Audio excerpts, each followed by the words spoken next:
This is the Hoff Time Report with Idaho Freedom Foundation President Wayne Hoffman, one of Idaho's most respected, influential public policy voices.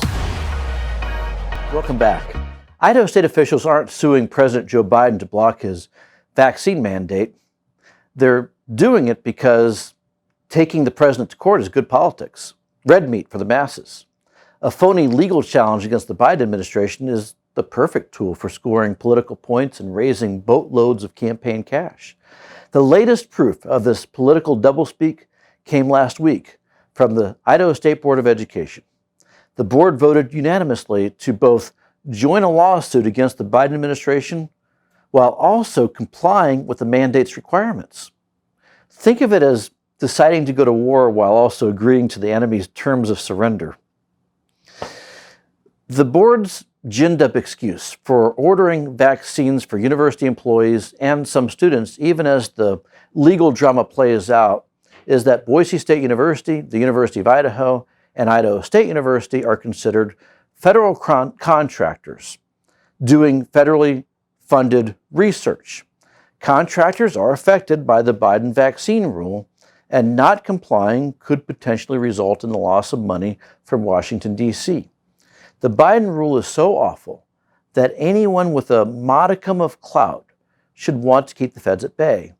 But even after the Biden mandate was pushed back to January 4th, the State Board of Education stuck to its decision to enforce the D.C. dictator's mandate. Board spokesman Mike Keckler told me in an email that there are no plans to reconsider compliance. He said that's because the schools have to develop and implement their compliance plans in 3 weeks. And with holidays being factored in, he says that's 3 weeks.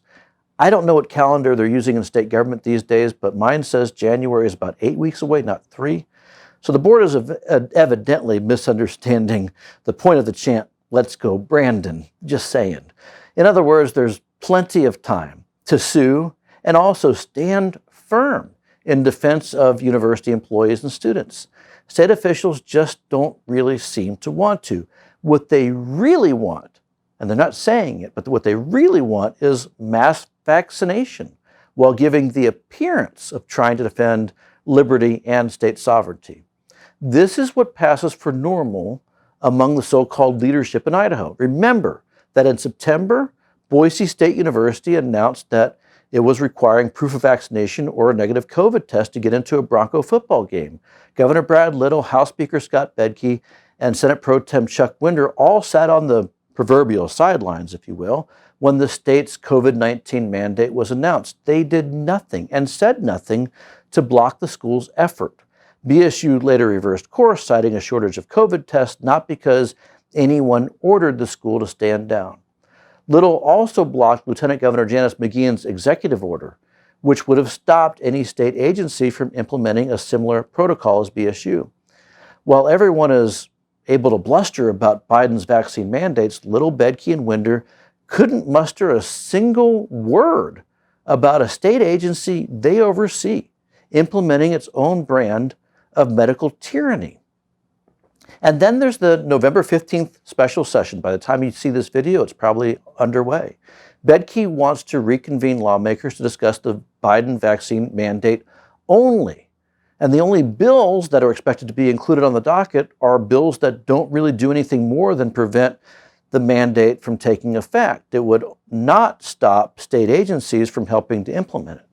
Other bills that actually might stop enforcement of vaccine mandates or protect medical privacy have been kicked aside so far, and the Senate is basically threatening to not do anything to help pass any kind of anti-mandate legislation. Such is the state of affairs in Idaho. You talk about Biden, Pelosi, Obama, they help raise money and build political credentials, but don't count on state officials to do anything else unless the public steps up and puts an end to the circus act and says we need tangible action from our state elected officials. Thanks again for watching. Be sure to hit the like button, subscribe, share this content with your friends, and we'll talk to you again next time. You've been listening to the Hoff Time Report with Wayne Hoffman.